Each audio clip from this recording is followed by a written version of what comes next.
ಆ ಊರಲ್ಲಿ ಶಾಲೆಗೆ ಮಕ್ಕಳು ಹೋಗೋದೇ ಇಲ್ಲ. ಕಾರಣ ಕೇಳಿದ್ರೆ ಬಾನಾಮತಿ ಅಂತಾರೆ ಅಲ್ಲಿನ ಗ್ರಾಮಸ್ಥರು.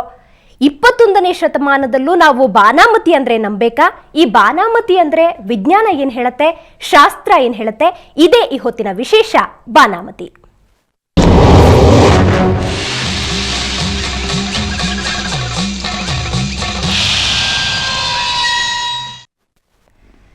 ಹೌದು ವೀಕ್ಷಕರೇ, ಆ ಊರಿನ ಮಕ್ಕಳು ಶಾಲೆ ಅಂದರೆ ಬೆಚ್ಚಿ ಬೀಳ್ತಾರೆ. ಇದ್ದಕ್ಕಿದ್ದಂತೆ ಆ ಊರಿನ 7 ಹೆಣ್ಣು ಮಕ್ಕಳು ಕಾಯಿಲೆಗೂ ಕೂಡ ಬೀಳ್ತಾರೆ. ಈ ಊರಿನಲ್ಲಿ ಈ ರೀತಿಯ ಒಂದು ಮರ್ಮ ನಡೆದದ್ದಾದ್ರೂ ಹೇಗೆ? ಇದಕ್ಕೆ ಬಾನಾಮತಿನೇ ಕಾರಣನಾ ಅಥವಾ ಮತ್ಯಾವುದಾದ್ರೂ ಕಾರಣ ಇರ್ಬೋದಾ? ನೋಡಿ ಈ ವರದಿಯಲ್ಲಿ.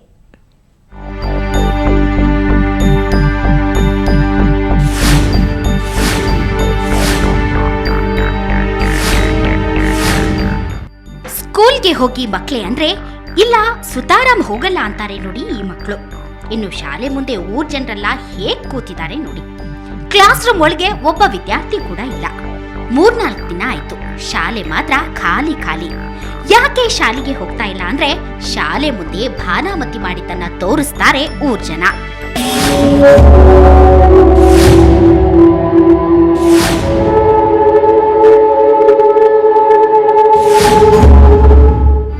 ಕ್ಲಾಸ್ ರೂಮ್ ಮುಂದೆನೆ ಗುಂಡಿ ತೋಡಿ ಪೂಜೆ ಮಾಡಿದ್ದಾರೆ. ಅರಿಶಿನ, ಕುಂಕುಮ, ಬ್ಲೌಸ್ ಪೀಸ್, ತೆಂಗಿನಕಾಯಿ ಸೇರಿದಂತೆ ಬೇರೆ ಬೇರೆ ವಸ್ತುಗಳನ್ನೆಲ್ಲ ಇಟ್ಟಿರೋದನ್ನ ನೋಡಿದ್ರೆ ಭಯ ಹುಟ್ಟೋ ಮಟ್ಟಕ್ಕೆ ಪೂಜೆ ಮಾಡಿದ್ದಾರೆ. ಒಂದು ಕೋಳಿನೂ ಬಲಿ ಕೊಟ್ಟಿದ್ದಾರೆ. ಇದೆಲ್ಲ ಆಗಿರೋದು ಬಾಗಲಕೋಟೆ ಜಿಲ್ಲೆ ಬದಾಮಿ ತಾಲೂಕಿನ ತಿಮ್ಮಸಾಗರ ಶಾಲೆ ಮುಂದೆ. ಈ ಘಟನೆ ನಡೆದ ಮೇಲೆ ಶಾಲೆ ಮಕ್ಕಳಿಗೆ ಒಂದಲ್ಲ ಒಂದು ಸಮಸ್ಯೆ ಬರ್ತಾ ಇದೆಯಂತೆ. ಈ ಗ್ರಾಮದಲ್ಲಿ ಒಂದು ವಾಮಾಚಾರದ ಒಂದು ಭೀತಿ ಹೊಂಟು ಬಿಟ್ಟೈತೆ ನಮ್ಮೂರಾಗ. ಇದೇನೋ ಲಿಂಬೆಯನ್ನು ತೆಂಗಿನಕಾಯಿ ಇಟ್ಟು ಗಿಡಗಳನ್ನು ಪೂಜೆ ಮಾಡಿ ಅದು ಎಲ್ಲ ಒಂದು 100 ನೋಟಿನಾಗ ಮಕ್ಕಳ ಸಾವು ಅಂತ ಬರೆದಿಟ್ಟಿದ್ರು ಅಂತ ಹೇಳ್ತಾರೆ. ಅದು ಒಟ್ಟು ಶಾಲೆ ಹುಡುಗರು, ಹೆಣ್ಣು ಹುಡುಗರು, ಅದು ವಿಶೇಷವಾಗಿ ಹೆಣ್ಣು ಮಕ್ಕಳು ಗ್ರೌಂಡ್ ಒಳಗೆ ಬರೋಣ ಚಕ್ರ ಬಂದು ಬೀಳಾಕತ್ತಿ ಬಿಟ್ಟಾರೆ. ಇದಿಷ್ಟೇ ಆಗಿದ್ರೆ ಮಕ್ಕಳು ಹೆದರ್ತಾ ಇರ್ಲಿಲ್ಲ ಅನ್ಸುತ್ತೆ. 100 ರೂಪಾಯಿ ನೋಟಿಟ್ಟು ಶಾಲೆ ವಿದ್ಯಾರ್ಥಿಗಳ ಸಾವು ಅಂತ ಗಿಡದಲ್ಲಿ ಬೇರೆ ಬರ್ದಿದಾರಂತೆ. ಇದನ್ನ ನೋಡಿದ ಜನ ಸಿಟ್ಟಿಗೆದ್ದು ಸುಟ್ಟು ಹಾಕಿದ್ದಾರೆ. ಇದೇ ಹೊತ್ತಲ್ಲಿ ಶಾಲೆಗೆ ಬಂದ 7 ಹೆಣ್ಮಕ್ಳಿಗೆ ಕಾಯಿಲೆ ಶುರುವಾಗಿದೆ. ಅದರಲ್ಲಿ 3 ಹುಡುಗಿಯರನ್ನ ಆಸ್ಪತ್ರೆಗೆ ಅಡ್ಮಿಟ್ ಮಾಡಲಾಗಿದೆ. ಹುಡುಗರಂತೂ ಹೆದರಿ ಶಾಲೆ ಕಡೆ ತಿರುಗಿ ಕೂಡ ನೋಡ್ತಾ ಇಲ್ಲ. ಎಲ್ಲಿ ಅಡಿಕೆ, ಕಡ್ಡಿ ವಸ್ತ್ರ, ಇದು ಜಂಪರ್ ಪೀಸು ಇಟ್ಟಿದ್ರು. ಅದನ್ನ ನೋಡಿ ನಾವು ಭಯಕ್ಕೆ ಪಟ್ಕೊಂಡು ತಲೆ ತಿರಿ ಬಿದ್ದಿದ್ವಿ. ಮತ್ತು ತಲೆ ತಿರಿ ಬೀಳನ್ರಿ, ಒಬ್ಬರು ಬೀಳನ ಒಬ್ಬೊಬ್ಬರು ಮ್ಯಾಗ ಬಿದ್ದ್ರಿ. ಒಂದು ನಿನ್ನೆ 3 ಮಂದಿ ಬಿದ್ದಿದ್ರಿ, 3 ಮಂದಿ ಬಿದ್ದಿದಾರ. ಹೊಳ್ಳಿ ರೀ ಇವತ್ತಿಬ್ಬರು ಬಿದ್ದಾರ್ರಿ. ಈ ಬಾನಾಮತಿ ಕಾಟ ಸುಳ್ಳು ಅಂತಾರೆ ಒಂದಿಷ್ಟು ಜನ. ಆದ್ರೆ ಮಕ್ಕಳಿಗೆ ಕಾಯಿಲೆ ಶುರುವಾದಾಗಿನಿಂದ ಹೆಣ್ಮಕ್ಳನ್ನ ಶಾಲೆ ಅಕ್ಕಪಕ್ಕ ಸುಳ್ದಾಡೋಕ್ಕೂ ಬಿಡ್ತಾ ಇಲ್ಲ. ಏನಾದ್ರೂ ಆಗ್ಲಿ, ಶಾಲೆ ಮುಂದೆ ಹೀಗೆಲ್ಲ ಮಾಡ್ದವ್ರನ್ನ ಪತ್ತೆ ಹಚ್ಚಿ ಜೈಲಿಗೆ ಹಾಕ್ಬೇಕು ಅನ್ನೋ ಮಾತು ಕೇಳಿ ಬರ್ತಾ ಇವೆ.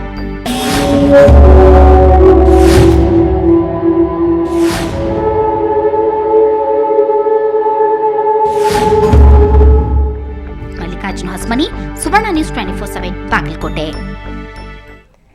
ನೋಡಿದ್ರಲ್ಲ ವೀಕ್ಷಕರೇ, ಒಂದು ವರದಿಯನ್ನ ಬಾನಾಮತಿ ಮಾಡುವ ಸಂದರ್ಭದಲ್ಲಿ ಇದ್ದಂತಹ ಕೆಲವು ಮಂಗಳ ದ್ರವ್ಯಗಳನ್ನು ಕೂಡ ನೀವೀಗ ಈ ಒಂದು ವರದಿಯಲ್ಲೇ ನೋಡಿದ್ದೀರಾ. ಅದರ ಜೊತೆಗೆ ಆ ಊರಿನ ಶಾಲೆಗೆ ಹೋಗ್ತಿದ್ದಂತಹ 7 ಹೆಣ್ಣು ಮಕ್ಕಳು ಕೂಡ ಏನು ಹುಷಾರ್ ತಪ್ಪಿದ್ದಾರೆ. ಒಟ್ಟಾರೆ ಈ ಒಂದು ಪ್ರಕರಣವನ್ನ ಗಮನಿಸಿ ಹೇಳೋದಾದ್ರೆ ಇದನ್ನ ಕಾಕತಾಳೀಯ ಅಂತ ಹೇಳಬೇಕು ಅಥವಾ ಬಾನಾಮತಿ ಕಾಟ ಅಂತ ಹೇಳಬೇಕು ಗೊತ್ತಿಲ್ಲ. ಸೊ ಈ ಬಗ್ಗೆ ಮಾತಾಡಲಿಕ್ಕೆ ಇವತ್ತು ನಮ್ಮೊಂದಿಗಿದ್ದಾರೆ ವಿದ್ಯಾವಾಚಸ್ಪತಿಯಾದಂತಹ ಡಾಕ್ಟರ್ ಸಂತೋಷ್ ಗುರುಜಿ ಅವರು. ಅವರಿಗೆ ಕಾರ್ಯಕ್ರಮಕ್ಕೆ ಸ್ವಾಗತ. ಗುರುಜಿ, ಮೊದಲನೇ ಪ್ರಶ್ನೆ, ಬಾನಾಮತಿ ಅಂದ್ರೇನು? ಯಾವ ಉದ್ದೇಶಕ್ಕೆ ಒಂದು ಬಾನಾಮತಿಯನ್ನ ಮಾಡ್ತಾರೆ? ಆ ಬಡ ಮಕ್ಕಳ ಮೇಲೆ ಪ್ರಯೋಗ ಮಾಡಿ ಏನು ಸಾಧಿಸಕ್ ಸಾಧ್ಯ ಅಂತ? ಬಾನಾಮತಿಯ ಬಗ್ಗೆ ಮತ್ತು ಈ ಹಿಂದೆ ಇದ್ದಂತಹ ಒಂದು ಪ್ರಯೋಗಗಳ ವಿಧಿವಿಧಾನಗಳು ಜೊತೆಯಲ್ಲಿ ಅದಕ್ಕೆ ಇದ್ದಂಥ ಸತ್ಯ ಅಸತ್ಯತೆಗಳು, ಅದರ ಹಿಂದೆ ಎಷ್ಟು ಶಕ್ತಿ ಇರುತ್ತೆ ಅನ್ನೋದನ್ನು ನಾವು ಸಂತೋಷ ಸೂತ್ರ ಕಾರ್ಯಕ್ರಮಗಳಲ್ಲಿ ಸುಮಾರು ಒಂದು 5-6 ವಾರಗಳಷ್ಟು ಅದನ್ನು ಬಿತ್ತರಿಸಿದ್ವಿ. ಅದರೊಳಗೂ ಹಿಂದೆ ಎಷ್ಟು ಆ ಪ್ರಯೋಗ ಮಾಡಲಿಕ್ಕೆ ಅವರಲ್ಲಿ ಎಷ್ಟು ಸಿದ್ಧಿ ಇರಬೇಕು, ಮಾಂತ್ರಿಕರಲ್ಲಿ ಎಷ್ಟು ಸಿದ್ಧಿ ಇರಬೇಕು, ಆ ಮಾಂತ್ರಿಕ ಸಿದ್ಧಿತನಕ್ಕೆ ಆತ ಎಷ್ಟು ತಪಸ್ಸನ್ನು ಆಚರಣೆ ಮಾಡಿರಬೇಕಾಗತ್ತೆ, ಜೊತೆಗೆ ಅವನಿಗೆ ಏನೇನೆಲ್ಲ ದೀಕ್ಷೆ ಇತ್ಯಾದಿಗಳು ನಡೆದಿರಬೇಕು, ಹೀಗೆಲ್ಲ ಎಲ್ಲವನ್ನೂ ಕೂಲಂಕುಷವಾಗಿ ಜನರಿಗೆ ಕೊಟ್ಟಿದ್ದೇವೆ. ಅದಲ್ಲದೆ ಈ ಮಾಟ ಅಥವಾ ಬಾನಾಮತಿ ಅಥವಾ ವಾಮಾಚಾರ ಅಂತ ಏನೇನು ಕರಿತಾ ಇದ್ದೇವೆ, ಇದರ ಒಂದು ಅರ್ಥಗಳು ಏನಂತಂದರೆ, ಒಂದು ಪ್ರಯೋಗ ಮಾಡಲ್ಪಡ್ತಕ್ಕಂಥದ್ದು ಅಥವಾ ಕೃತ್ರಿಮವಾಗಿ ಒಂದು ಅಗೋಚರ ಶಕ್ತಿಗೆ ಒಂದು ಪ್ರತ್ಯೇಕವಾಗಿ ಅದೇ ರೀತಿಯಾದ ಇನ್ನೊಂದು ಪ್ರತಿರೂಪ ಶಕ್ತಿಯನ್ನು ಮನುಷ್ಯನೇ ಕೃತಕವಾಗಿ ಅಂತ ಅಂದರೆ ಕೃತಕವಾಗಿ ಮಾಡಲ್ಪಡ್ತಕ್ಕಂಥದ್ದು ಒಂದು ಪ್ರಯೋಗ. ಈ ಪ್ರಯೋಗಗಳಲ್ಲಿ ನಾನಾ ರೀತಿಯಾದಂಥ ಪ್ರಯೋಗಗಳಿವೆ. ಅದರೊಳಗೂ ಈ ಮಾಟ ಅಂತ ನಾವೇನು ಆಡುಭಾಷೆನಲ್ಲಿ ಕರಿತೇವೆ, ಇವುಗಳಲ್ಲೇ ಪ್ರಕಾರಗಳು ಸಮೇತ ಪ್ರಯೋಗಾನುಸಾರ 4 ಪ್ರಕಾರಗಳಿವೆ. ಅಂದರೆ ಯಾವ ರೀತಿಯಲ್ಲಿ ಪ್ರಯೋಗ ಮಾಡಬಹುದು ಅನ್ನೋದಕ್ಕೆ. ಅದರೊಳಗೆ ಸೇವನಾ ರೂಪಿ, ಧಾರಣಾ ರೂಪಿ, ಸ್ಥಾಪನಾ ರೂಪಿ ಮತ್ತು ದೂರ ಪ್ರಯೋಗ, ಅಂದರೆ ಎಲ್ಲೋ ಇದ್ದು ಎಲ್ಲೋ ಮಾಡುವಂಥದ್ದು, ಇದು ಪ್ರಯೋಗ ರೂಪಿ ಅಂತ. ಉದ್ದೇಶಾನುಸಾರ 2 ಪ್ರಯೋಗ ಇದೆ. ಅದರೊಳಗೆ ಸಾತ್ವಿಕ ಮತ್ತು ರಾಜಸಿಕ, ಅಥವಾ ಇದು ಕರಿಮಾಟ ಅಥವಾ ಬಿಳಿ ಮಾಟ ಅಂತ ಆಡುಭಾಷೆನಲ್ಲಿ ಕರಿತಕ್ಕಂಥ. ಇನ್ನು ಅದಲ್ಲದೆ ಕರ್ಮವಿಧಿಯಾನುಸಾರ ಈ ಮಾಟಗಳಲ್ಲಿ ಎಷ್ಟು ಥರದಲ್ಲಿ ಮಾಡಬಹುದು. ಆಕರ್ಷಣ, ಸ್ತಂಭನ, ವಿದ್ವೇಷಣ, ಉಚ್ಚಾಟನ, ಮಾರಣ, ಮೋಹನ ಮತ್ತು ವಶೀಕರಣ ಅಂತ ಇಷ್ಟು ಬಗೆಗಳ ಬಗ್ಗೆ ಇದೆ. ಇನ್ನು ಬೇರೆ ಬೇರೆ ರೀತಿಯಂತ ಗೊಂಬೆ ಮಾಟಗಳು, ಪ್ರತ್ಯೇಕ ಮಾಟಗಳು, ಔಷಧಿ ಮಾಟಗಳು, ಪ್ರತೀಕ ಮಾಟಗಳು, ಈ ತರ ಬೇರೆ ಬೇರೆ ಇದನ್ನ ನೋಡಿದಾಗ ಈ ಯಾವುದೇ ಮಾಟಗಳಲ್ಲಿ ಇರ್ತಕ್ಕಂಥ ವಿವರಣೆಗೂ ಇದಕ್ಕೂ ಸಂಬಂಧವೇ ಇಲ್ಲ. ಅಲ್ವೇ ಅಲ್ಲ. ಯಾಕೆಂತಂದ್ರೆ ನಿಜವಾಗಿಯೂ ಶಾಸ್ತ್ರೋಕ್ತವಾಗಿ ಏನೇನು ಹೇಳಲ್ಪಟ್ಟಿದ್ದು, ಆಮೇಲೆ ಅದು ಏನು ಯಾವ ರೀತಿನಲ್ಲಿ ನಡೆಯುತ್ತೆ, ಆ ನಡೆದ್ರೆ ಹೇಗೆ ಪ್ರಯೋಗ ಆಗುತ್ತೆ ಅನ್ನೋದನ್ನ ಏನು ಹೇಳಿದ್ದಾರೆ, ಆ ಪ್ರಯೋಗವನ್ನು ಮಾಡ್ತಕ್ಕಂಥ ರೀತಿ ನೀತಿಗಳು ಗೊತ್ತಿರ್ತಕ್ಕಂಥವರೇ ಸಿಕ್ಕೋದಿಲ್ಲ ಇವತ್ತಿನ ದಿವಸ.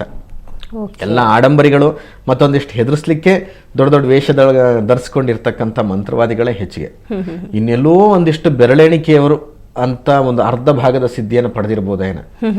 ಹಂಗಂತೇಳಿ ಈ ಶಕ್ತಿಯೇ ಇಲ್ಲ ಅಂತ ಹೇಳಲಿಕ್ಕೂ ತೆಗೆದಾಕ್ಲಿಕ್ಕೆ ಸಾಧ್ಯ ಇಲ್ಲ. ಯಾಕಂತಂದ್ರೆ ಬೇಕಾದಷ್ಟು ಕಡೆ ನಡೆದದ್ದಕ್ಕೆ ಅಥವಾ ಕೆಲವೊಂದು ಕಡೆ ಪ್ರಶ್ನೆಗೆ ಉತ್ತರವೇ ಸಿಗದೆ ಇರತಕ್ಕಂಥ ಘಟನೆಗಳು ಬೇಕಾದಷ್ಟಿವೆ. ಆ ಊರಿನ ಸಾಕ್ಷರತೆ ಬಗ್ಗೆ ಕೂಡ ನಮಗೆ ಗೊತ್ತಿಲ್ಲ. ಎಲ್ಲರೂ ಗ್ರಾಮಸ್ಥರೇ, ಅವರಿಗೆ ನಾಗರಿಕತೆಯ ಒಂದು ಅರಿವು ಗೊತ್ತಿರಲ್ಲ, ಅದನ್ನ ನಂಬೇಕೋ ಬೇಡವೋ ಅನ್ನೋದು ಕೂಡ ಗೊತ್ತಿರಲ್ಲ. ಆದ್ರೆ ಒಂದಷ್ಟು ಕುಂಕುಮ, ಒಂದಷ್ಟು ಅರಿಶಿಣ, ಏನೋ ಕೋಳಿನ ಕುಯ್ದು ಹಾಕಿದ್ದು ಅದನ್ನೆಲ್ಲ ನೋಡಿದಾಗ ನಿಜಕ್ಕೂ ಅವರು ಭಯಭೀತರಾಗ್ತಾರೆ. ಅಲ್ಲಿನ ಗ್ರಾಮಸ್ಥರಿಗೆ ನೀವೇನ್ ಹೇಳ್ತೀರಾ? ಅದು ಭಾನಾಮತಿ ಎಲ್ಲ ನೀವು ಮುಂದೆ ಹೋಗಿ ಅದನ್ನೆಲ್ಲ ತೆಗೆದು ಹಾಕಿ ಅಂತ ಹೇಳ್ತೀರಾ? ಏನ್ ಹೇಳ್ತೀರಾ ಗುರು? ಧೈರ್ಯವಾಗಿ ಈಗ ನಾವು ಏನು ಆ ಮಕ್ಕಳ ತಂದೆ ತಾಯಿಗಳು ಯಾರೋ ಇದಾರಲ್ಲ ಅಲ್ಲಿ, ಆ ಪೋಷಕರೇ ಆ ಕುಂಕುಮ ಪ್ಯಾಕೆಟ್ ಅನ್ನು ತಗೊಂಡೋಗಿ ಬೇರೆ ಕಡೆ ಎಲ್ಲರೂ ಹಾಕ್ಬೋದು, ಇಲ್ಲ ಅಂತಂದ್ರೆ ನೀರಿಗೆ ಹಾಕ್ಬಿಡ್ಬೋದು, ಏನು ತೊಂದರೆ ಇಲ್ಲ. ಅಲ್ಲಿ ಯಾವುದೇ ರೀತಿಯಂತಹ ಒಂದು ದುಷ್ಟಶಕ್ತಿಯು ಸಹ ಕಾಣುವಂಥದ್ದು ಯಾವ ಲಕ್ಷಣಗಳು ಕಾಣ್ತಾ ಇಲ್ಲ. ಆದ್ರೆ ವರದಿಯಲ್ಲಿ ಗಮನಿಸಿದ್ರಲ್ಲ ಗುರುಜಿ, 7 ಜನ ಹೆಣ್ಮಕ್ಳು ಇದ್ದಕ್ಕಿದ್ದಂತೆ ಹುಷಾರ್ ತಪ್ಪೋದು ಅಂದ್ರೆ ಏನರ್ಥ? ಈ ವಯಸ್ಸಿನಲ್ಲಿ ಮಕ್ಕಳಲ್ಲಿ ಒಂದು ಮಾನಸಿಕ ತಳಮಳಗಳು ಅಂತ ಇರ್ತದೆ. ನಾವು ಕೇವಲ ಇದೇನೋ ಒಂದು ಆಡಂಬರ ಅಥವಾ ಮೂಢನಂಬಿಕೆನಲ್ಲಿ ಹೋಗಬಾರ್ದು. ಈ ಮನಃಶಾಸ್ತ್ರ ಏನು ಹೇಳುತ್ತೆ, ಈ ಸಾಮೂಹಿಕ ಅಂದರೆ ತುಂಬ ಜನ ಮಕ್ಕಳು ಇದ್ದಂಥ ಸಂದರ್ಭದಲ್ಲಿ ಒಬ್ಬರು ಏನು ದೊಡ್ಡವರು ಅಥವಾ ಅವ್ರ ಜೊತೆನಲ್ಲಿ ಇರ್ತಕ್ಕಂಥ ಗುಂಪು ಒಂದು ಏನು ಕ್ರಿಯೇಟ್ ಮಾಡುತ್ತೋ, ಆ ಕ್ರಿಯೇಟ್ ಮಾಡಿದ ತಕ್ಷಣ ಜೊತೆನಲ್ಲಿ ಇದ್ದಂಥ ಅಟ್ಮಾಸ್ಫಿಯರ್ ಅಂದರೆ ಪರಿಸರ ಏನು ಅವಳ ಬಗ್ಗೆ ಗಮನ ಹರಿಸುತ್ತಲ್ಲ, ಗಮನ ಹರಿಸ್ತಾ ಇದ್ದಂಗೆನೆ ಈ ಪಕ್ಕದಲ್ಲಿ ಇದ್ದಂಥವ್ರು ಅದಕ್ಕೆ ಇನ್ನೊಂದು ಸಾಥ್ ಕೊಡ್ತಾರೆ. ಒಬ್ಳು ಬಿದ್ಲು ಅಂದ ತಕ್ಷಣ ಅಯ್ಯೋ ನಂಗೂ ತಲೆ ಚಕ್ಕರ ಬಂತು ಅಂತ ಬಿದ್ಬಿಡೋದು, ಅವ್ರು ಬಿದ್ದ ತಕ್ಷಣ ಇನ್ನೊಂದು ಬಿದ್ಬಿಡೋದು. ಇವೆರಡು ನೋಡಿ ಸ್ವಲ್ಪ ಹೆದರಿಕೆಯಾಗಿ ಜೊತೆನಲ್ಲಿ ಇದ್ದವರು ಬಿದ್ಬಿಡೋದು. ಈ ರೀತಿ ಆಗುತ್ತೆ. ಇದಕ್ಕೆ ಸಾಮೂಹಿಕ ಅಥವಾ ಸನ್ನಿ ರೋಗ ಅಂತ ಹೇಳ್ತೀವಿ. ಅಂದ್ರೆ ಒಬ್ರು ನೋಡಿ ತಾನು ಅದರ ರೀತಿನಲ್ಲಿ ಮಾಡುವಂಥದ್ದು. ಮತ್ತೆ ಆಮೇಲೆ ನೋಡಿ, ಈಗ ಯಾವುದೋ ಒಂದು ಇರುವೆ ಕಚ್ಚಿತು ಅಥವಾ ಏನೋ ಕಟ್ಟಿರುವೆಗಳು ಹೋಗ್ತಾ ಇರುತ್ತೆ, ಆ ಡ್ರಿಲ್ ಮಾಡಿಸೋದಕ್ಕೆ ಮಾಸ್ಟರ್ಗಳು ನಿಲ್ಸಿರ್ತಾರೆ. ಒಬ್ಳಿಗೆ ಕಚ್ಚಿತು ಅಂತ ಇಟ್ಕೊಳ್ಳಿ, ಬೆಳಗ್ಗೆ ತಿಂಡಿ ತಿಂದಿರೋದಿಲ್ಲ, ಅಲ್ಲ ಒಬ್ಳಿಗೆ ಕಚ್ಚಿತು ಅಂತ ಇಟ್ಕೊಳ್ಳಿ. ಕಚ್ಚಿತು ಅಂದ ತಕ್ಷಣ ಒಬ್ರು ಎಲ್ಲ ನಗಾಡಿದ್ರು ಹಂಗೆ ಅಂದ ತಕ್ಷಣ ಇನ್ನೊಂದೆರಡು ಜನ ಕುಣಿ ಆ ಮಕ್ಕಳಲ್ಲಿ ಒಂದು ಆಟದ ತರ ಆಗ್ಬಿಡುತ್ತೆ. ಆ ಕಟ್ಟಿರುವನ ಅವಳಿಗೆ ಒಂದು ಕಚ್ಚಿರುತ್ತೆ, ಈ ಒಂದೆರಡು ಮಕ್ಕಳಿಗೆ ಏನೂ ಕಚ್ಚಿರಲ್ಲ, ಮತ್ತೆ ಜೊತೆ ಕುಣಿತವೆ ನಂಗೆ ಕತ್ತು ಅಂತ. ಒಂಥರ ಆ ವಯಸ್ಸಿನಲ್ಲಿ ತಾನು ನನ್ನನ್ನ ಒಂದು ಗುರುತಿಸ್ಬೇಕು ಅನ್ನೋದೊಂದು ಆ ಸಮಯಕ್ಕೆ ಬಂದತಕ್ಕಂಥ ಮನಸ್ಸದು ಒಂದು. ಆಮೇಲೆ ಇಂತಹ ಒಂದು ಅಟ್ಯಾಕ್ಗಳು ನನಗೂ ಆಗಿದೆ ಅಂತ.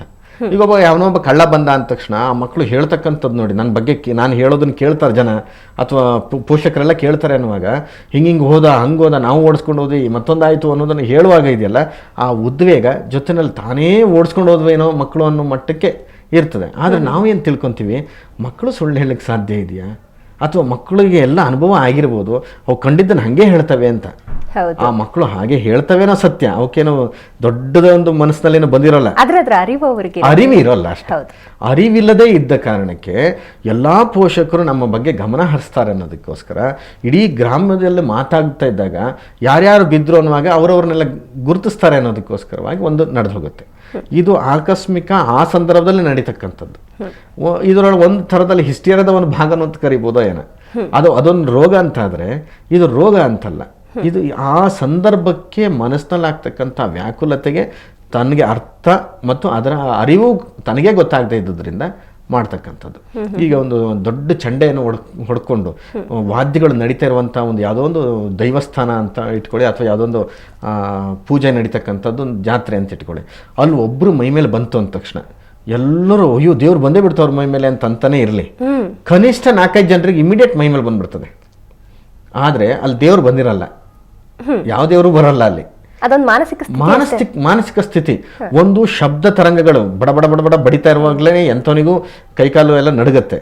ಅದು ಅಲ್ಲದೆ ಭಾವೋದ್ವೇಗ ತಕ್ಕೊಂಡು ತನ್ನ ಅಸ್ತಿತ್ವ ಮನಸ್ಸು ತನ್ನಿಂದ ಕಳ್ಸ್ಕೊಂಡ್ಬಿಡುತ್ತೆ. ಬುದ್ಧಿ ಮಾತ್ರ ಪ್ರಕೋಪಕ್ಕೆ ಹೋಗಿರುತ್ತೆ. ಆ ಬುದ್ಧಿ ಏನ್ ಮಾಡುತ್ತೆ ಅಂತಂದ್ರೆ ನಾನು ನಾನು ನಾನು ಅಂದ್ರೆ ನನ್ನನ್ನು ಗುರುತಿಸ್ಕೊಳ್ಬೇಕು ಅನ್ನೋದು ಒಂದೇ ಆಗಿರತ್ತೆ ಬಿಟ್ರಿ, ಅದ್ರ ಹಿನ್ನೆಲೆ ಆಗಲಿ ಮುನ್ನೆಲೆ ಆಗಲಿ ಎರಡೂ ಯೋಚನೆ ಮಾಡ್ತಕ್ಕಂಥ ವಿವೇಚನಾ ಶಕ್ತಿ ಕಳ್ಕೊಳ್ಳುತ್ತೆ. ಆ ಸಂದರ್ಭದಲ್ಲಿ ಇವ್ರ ಮೇಲೂ ಬಂದಂಗೆ ಮಾಡ್ತಾರೆ. ಇದು ದೊಡ್ಡವರಲ್ಲಿ ಬರ್ತಕ್ಕಂಥದ್ದು. ಆದರೆ ಚಿಕ್ಕ ಮಕ್ಕಳಲ್ಲಿ ಒಂದು ರೀತಿಯಾದಂಥ ಭಯವೂ ಆ ಮಕ್ಕಳಲ್ಲಿ ಹುಟ್ಕೊಂತು. ಯಾಕಂದ್ರೆ ಕೇಳಿದ್ದೆಲ್ಲ ಇತ್ತು, ಕುಂಕುಮ ಪ್ಯಾಕೆಟ್ ಸಿಗ್ತದೆ ಅಥವಾ ಕೋಳಿ ಕುಯ್ದಾಕಿದ್ದು ಏನೋ ಆಗ್ಬಿಡುತ್ತೆ ಹಾಗೆ ಅಂತ ಅಟ್ಯಾಕ್ ಮಾಡುತ್ತೆ ಅಂತ ದೊಡ್ಡವರೆಲ್ಲ ಹೇಳಿದ ಮಾತಿರ್ತದೆ. ಅದಕ್ಕೆ ಸರಿಯಾಗಿ ಇಲ್ಲಿ ನೋಡುವಾಗ ಆ ಮರದ ಕೆಳಗಡೆ 2 ಕಾಗದದ ಮೇಲೆ 2 ಪಟ್ನ, ಒಂದು ಅರ್ಶನ ಒಂದು ಕುಂಕುಮ, ಅದ್ರೊಳಗೆ 2 ನಿಂಬೆ ಹಣ್ಣು ನೀವು ಅಲ್ಲಿ ತೋರಿಸ್ತಾ ಇದ್ದೀರಿ. ಅದಕ್ಕೆ ತಕ್ಕನಾಗಿರ್ತಕ್ಕಂಥ ಯಾರೋ ಹೆದರ್ಸಕ್ಕೆ ಹಿಂಗೆ ಹಾಕಿದ್ದಾರೆ, ಹೆದರ್ಸಕ್ಕೆ ಅಲ್ಲಿ ಅದ್ರೊಳಗೆ ಏನೂ ಇಲ್ಲ. ಮತ್ತೆ ಇನ್ನೊಂದು ನೋಡಿದ್ರೆ ಈ ದೇವರ ಹೆಸರಿನಲ್ಲಿ ಕೋಳಿಯನ್ನು ಕೊಯ್ಕೊಂಡು ಬರುವಂಥದ್ದು ಇರುತ್ತೆ ಮನೆಗೆ. ಯಾವುದೋ ಒಂದು ಹರಕೆ ಪದ್ಧತಿಗಳಿರ್ತದೆ. ಈ ಗುಣ ಆಗ್ಬಿಟ್ರೆ ಅಥವಾ ಏನೋ ಒಂದು ಹರಕೆ ಮಾಡ್ಕೊಂಡ್ಬಿಟ್ಟಿದ್ದು ಇಂಥ ದೇವರಿಗೆ ಈ ಕೋಳಿಯನ್ನು ಕೊಡ್ತೀನಿ ಅಂತ, ಆ ಕೋಳಿನ ಕತ್ತರಿಸ್ತಕ್ಕಂಥ ಸಮಯ ಇದೆಯಲ್ಲ ಅದು ರಾತ್ರಿ ಹೋಗ್ಬಿಟ್ಟು ಎಲ್ಲಿ ಕೊಯ್ಬೇಕು, ಯಾರೋ ಜನ ನೋಡಿದಾಗ ಕೊಯ್ದ್ರೆ ಇದೇನೋ ಮಾಡ್ತಾರೆ ಅಂತ ಇವತ್ತಿನ ದಿವಸ ದೊಡ್ಡ ಪ್ರಚಾರ ಆಗ್ಬಿಟ್ಟಿದೆ. ಹಾಗಾಗಿ ಶಾಲಾ ಕಾಲೇಜುಗಳು ರಾತ್ರಿ ಯಾರೂ ಇರೋದಿಲ್ಲ. ಅಲ್ಲಿ ಅದೊಂದು ಮರದ ಕೆಳಗಡೆ ಆ ಕುಂಕುಮನೆಲ್ಲ ಇಟ್ಟು ದೇವದೇ ಪ್ರಸಾದ ಇರ್ಬೋದು, ಅಂದ್ರೆ ದೇವ್ರದ್ದು ಅಂತಂದ್ರೆ ಆ ಗ್ರಾಮ ದೇವರು ಇರ್ತೇನೋ ಇನ್ನೇನೋ ಇರುತ್ತಲ್ಲ ಈ ತಾಮಸಿಕ ದೈವಗಳು, ಆ ಕುಂಕುಮವನ್ನೆಲ್ಲ ಹಾಕಿ ಕೋಳಿನ ಕೊಯ್ದು ಇವರು ಮಾಡ್ಕೊಂಡಿರ್ತಾರೆ ಆಚರಣೆ. ಇಷ್ಟೇ ಇರಬಹುದು ಅಂತ ಅನ್ಸುತ್ತೆ ಬಿಟ್ರೆ ಇಲ್ಲಿ ಯಾವುದೇ ರೀತಿಯಂತ ಬಾನಮತಿ ಆಗಲಿ ಅಥವಾ ಇನ್ಯಾವುದೋ ಪ್ರಯೋಗಗಳಾದ ಹಾಗೆ ಕಾಣೋದಿಲ್ಲ. ಓಕೆ ಗುರುಜಿ, ಮತ್ತಷ್ಟು ಮಾತಾಡೋಣ. ಇದೀಗಾಗಲೇ ವೀಕ್ಷಕರೇ ಸಂತೋಷ್ ಗುರುಜಿ ಅವರು ಹೇಳಿದ ಪ್ರಕಾರ ಇದ್ಯಾರೋ ಹೆದರಿಸೋದಕ್ಕೆ ಮಾಡಿರುವಂಥದ್ದು ಅಥವಾ ಯಾವುದೋ ಒಂದು ಗ್ರಾಮ ದೇವತೆಗೆ ಒಂದು ಪೂಜೆ ಸಲ್ಲಿಸುವ ಸಂದರ್ಭದಲ್ಲಿ ಕೋಳಿ ಬಲಿ ಕೂಡ ಆಗಿರ್ಬೋದು ಅಷ್ಟೇ ಅನ್ನೋ ಮಾತನ್ನ ಹೇಳ್ತಿದ್ದಾರೆ. ಆದರೆ ಗ್ರಾಮಸ್ಥರು ಯಾವುದೇ ಕಾರಣಕ್ಕೂ ಹೆದರುವ ಅವಶ್ಯಕತೆ ಇಲ್ಲ, ಅಲ್ಲಿನ ಮಕ್ಕಳು ಕೂಡ ಒಂದು ಹೆದರುವ ಅವಶ್ಯಕತೆ ಇಲ್ಲ ಅನ್ನೋ ಮಾತನ್ನ ಸಂತೋಷ್ ಗುರುಜಿ ಅವರು ಹೇಳ್ತಾ ಇರ್ತಾರೆ. ಇನ್ನು ಮುಂದೆ ನಮ್ಮ ಕಾರ್ಯಕ್ರಮ ಕೂಡ ಮುಂದುವರಿಯುತ್ತೆ. ಮಂಗಳೂರಿನಿಂದ ಏನು ನರೇಂದ್ರ ನಾಯಕ್ ಅವರು ವೈಚಾರಿಕ ಚಿಂತಕರು, ಅವರು ಕೂಡ ನಮ್ಮ ಜೊತೆ ನೇರ ಸಂಪರ್ಕದಲ್ಲಿರ್ತಾರೆ. ಅವ್ರ ಜೊತೆ ಕೂಡ ಮಾತನಾಡೋಣ. ಇದೇ ಒಂದು ಬಾನಾಮತಿಯ ಸಂಬಂಧ ವೈಜ್ಞಾನಿಕವಾಗಿ ಯಾವ ರೀತಿಯ ಒಂದು ತಿರುವುಗಳನ್ನು ಪಡ್ಕೊಳ್ಳುತ್ತೆ, ವಿಜ್ಞಾನ ಏನ್ ಹೇಳುತ್ತೆ ನೋಡೋಣ ಒಂದು ಪುಟ್ಟ ವಿರಾಮದ ನಂತರ.